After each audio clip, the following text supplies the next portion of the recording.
Welcome, everyone, to episode 10. And I would love to start today with lesson 95. And it says, I am one self, united with my Creator, at one with every aspect of creation, and limitless in power and in peace. Now, if we take off the last part of the first sentence and we just read it as, I am one self united, at one with every aspect of creation and limitless in power and in peace, it's 100% non-dual. The moment we add our Creator, our Father, God, Spirit, Holy Spirit, higher self, my brother, we've got two.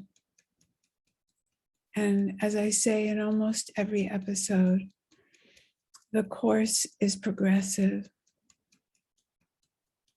And I believe it really means as long as you believe that there is a you and your brother, as long as you believe that you're not good enough, then there has to be a God or a higher self or a spirit to show you you are. You're not nothing. You're everything. You're limitless in power. But I believe you can only get there. And I know believe is different from I know. But I'm trying not to be arrogant because all I can know is my own experience. I can't tell you how it's going to be for you.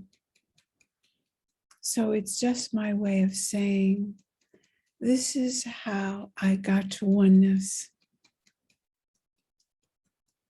I got to oneness first by feeling not good enough, feeling I was lacking, feeling I was the ego, feeling I needed to be fixed. And that's where the word healing in the Course comes from. In actuality, no healing is necessary. It's such good news, isn't it? What if that were true? What if we were perfect as we are? Not perfect in the world's words, in the world's values. That can never be. The world tells us we need more money, even if we have millions, if we have billions. You got it. We hear just today, the richest man in the world has become richer because he has sold Tesla cars to Hertz. The world will never say you're enough, just the way you are. But I'm telling you that I know that you're enough as you are, because there's no you and there's no me. We're all just that energy of the one. I think I've talked about this before, but I went to the Redwoods a few years ago. Maybe it was only a year and a half ago, because time isn't real and it's become even less real to me as I age. I don't remember when things happen. But I wanted to know the age of a tree. And the expert there at the Redwoods, the naturalist, said, It depends. They're all connected underneath. There is no separate tree. And that's us. Our appearance is that we are separate. And the Course in Miracles is not lacking in starting there, because most of us, when we start, and even in the middle, we can't deal from the place of lack and even get, except in imagination, what oneness might be. So when we forget, we need tools. And A Course in Miracles is a great tool. When we forget and believe that we're a body, and we do, all of us, me included, there's nobody that I know that doesn't lapse into moments of conditioning when we act as though we believe there's a separate self. But it doesn't last long for those who are committed to remembering oneness, because it's more than an idea. But frankly, I started with these ideas and I pasted on the lessons like an affirmation that I wanted to be true. And if I sat and meditated with it for a while, it felt like maybe it was true. I had a better feeling. I was hopeful, but I was really all still coming from a separate self that believed I was a body and wanted this idea to be true.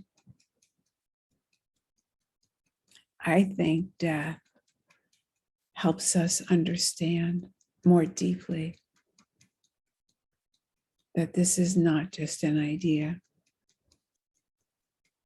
When my daughter Melissa passed unexpectedly, it became more than an idea to talk to her, to hear from her in the beginning. And then eventually she said, "You're attached to my voice. You're attached to my being.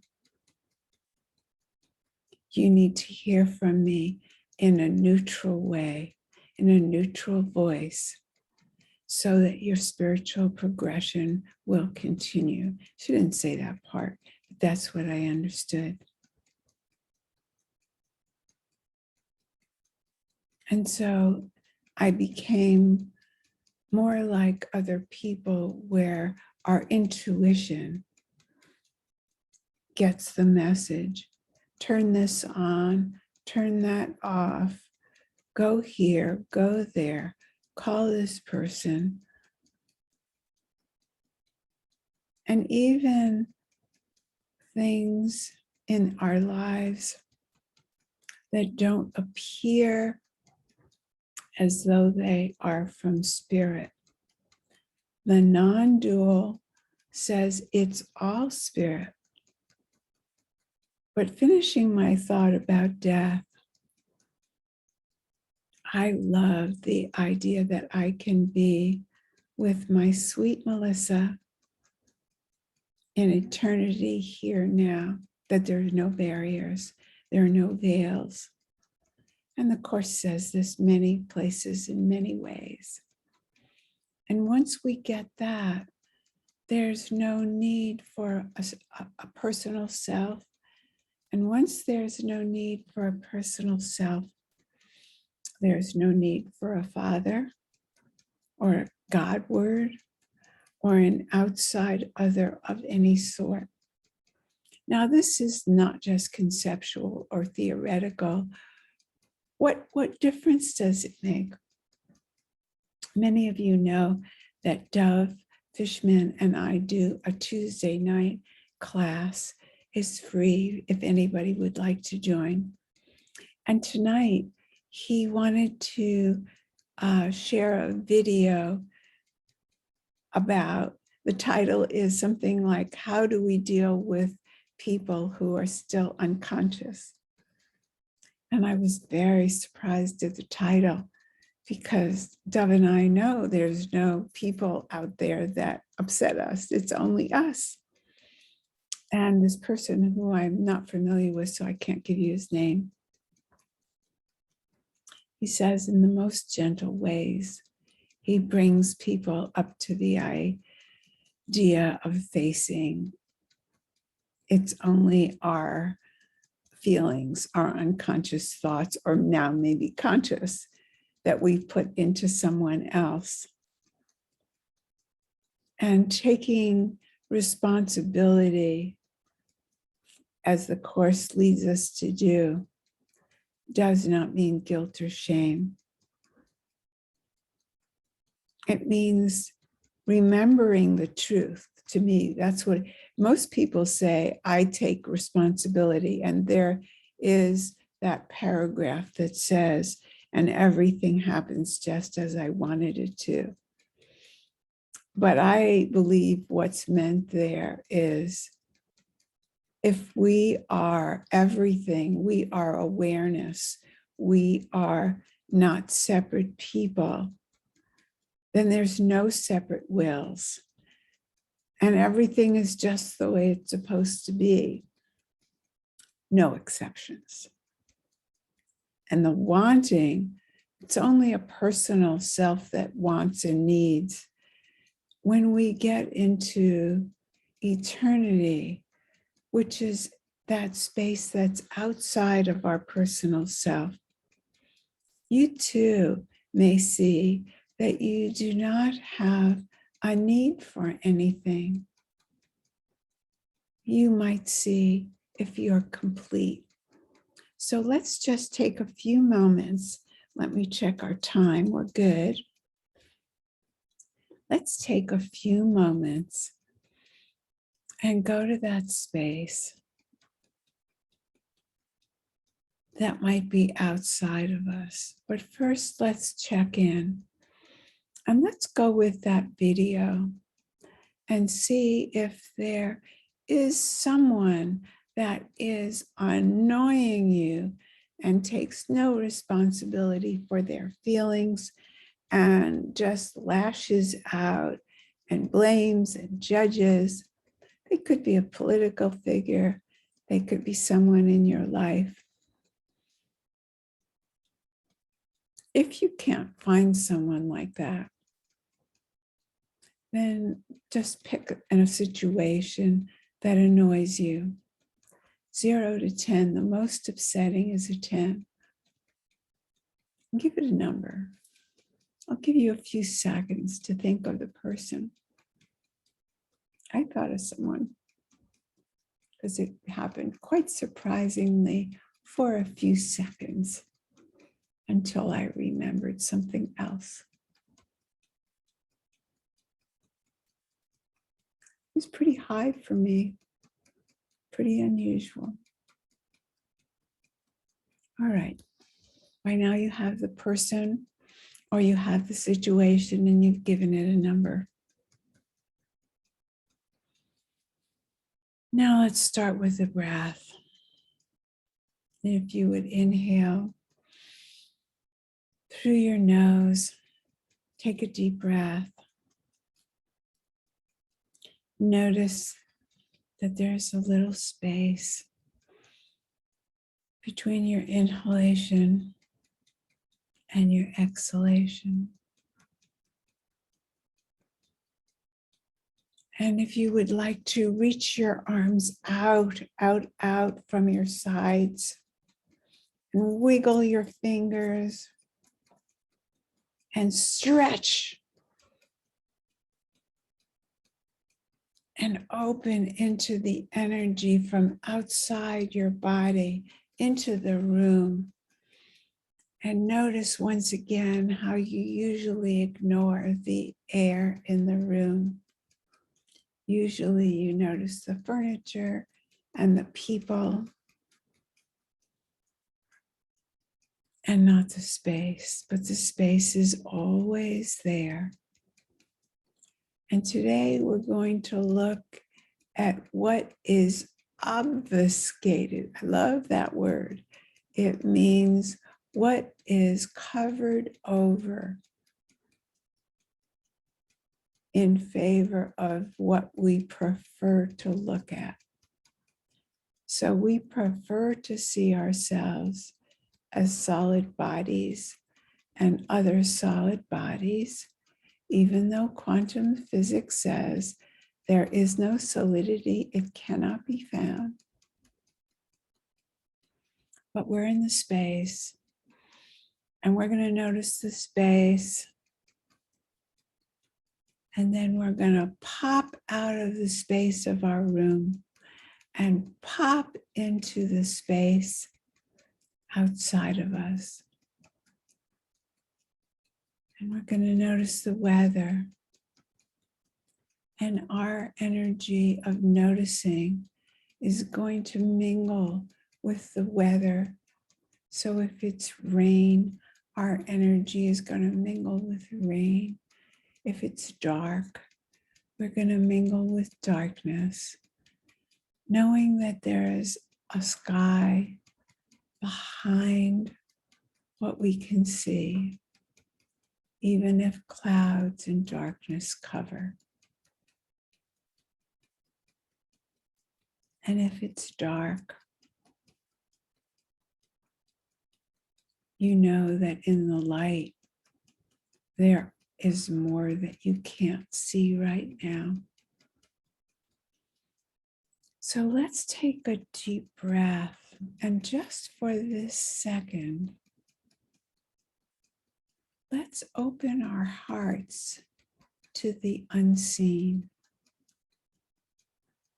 Let's include our ancestors, the ones we knew and the ones that came before. Let's include all the ancestors of all the people. Let's include the stars and the galaxies. And let's merge our energies with all of that. And let's say, I am that to ourselves. I am that. I am that.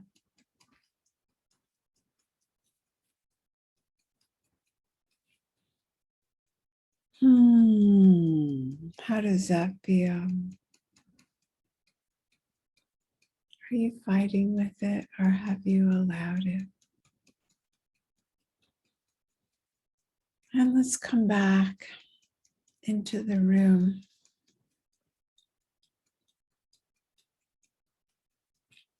Let's go back to A Course in Miracles, lesson 95. I'm going to read it to you with the interpretation that is mine. I am oneself united at one with every aspect of creation and limitless in power and in peace.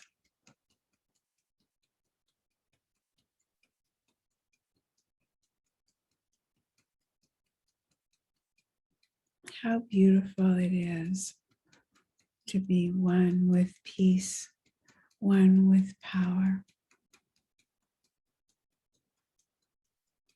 If you were from Mars and didn't know the word peace,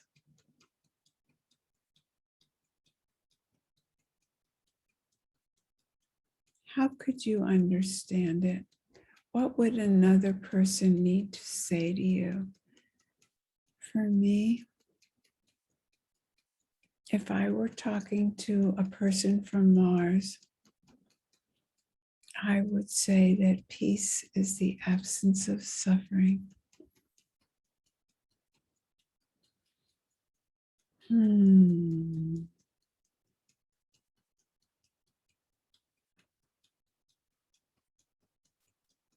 Now, if you would go back to that person that you objected to.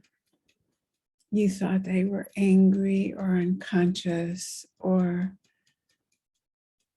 irritating or less psychologically and spiritually developed than you. And now let's take ownership. If these words are true, and if anything I said was true today, true with a capital T, that means that there is only one. There's no personal self, so there's no me and there's no them. There was just anger happening. There was just momentary, whatever the person was doing. There was just energy flying around. And if we don't create a story about that energy, then actually the energy just passes on to the next energy. And what is that next energy for you?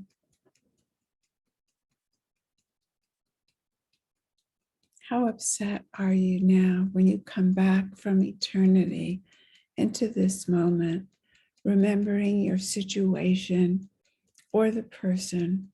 What's the number you would give them now?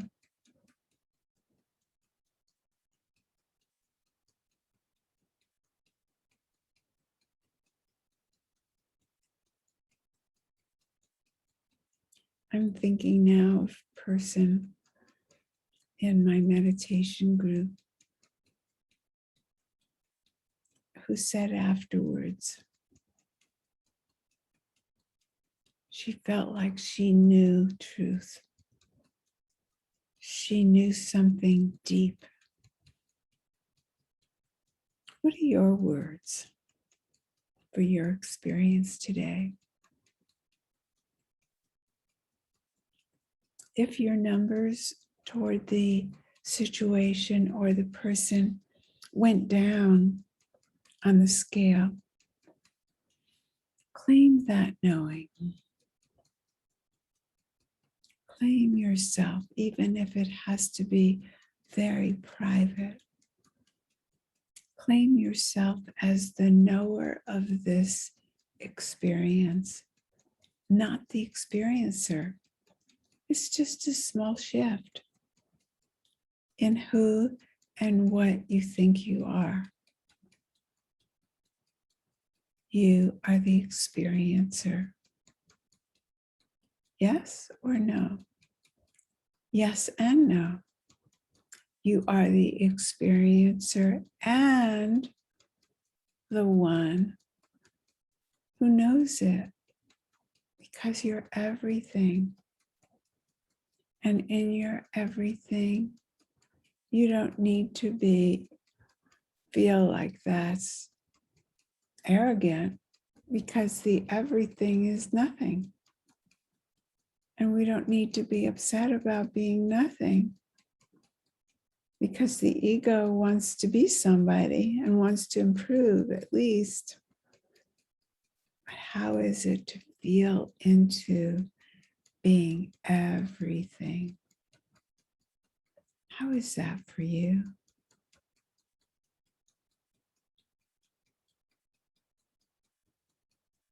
Can you allow it?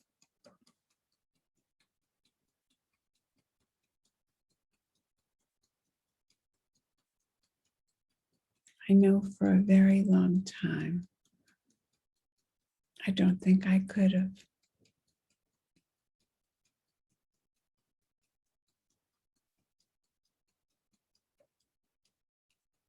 And now it's a taste that I enjoy so much, that I'd rather have that be my home than the one who's lacking. Oh, that person appears in a second, a few seconds, in a flash. But I don't attach to her as the me that I am, not the I am. I attach to a conditioned response and let it go. So attach isn't really the right word because it's so momentary. When we're really attached, it's that identification that we think that that is us. So breathe with me deeply into the knowledge that there's nothing to improve. There's nothing to get. We are exactly where we need to be. All is so well. And I look forward to seeing you next episode.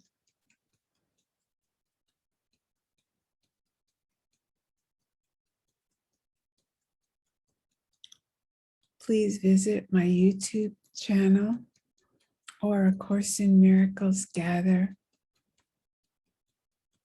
And I'll see you next time. Bye.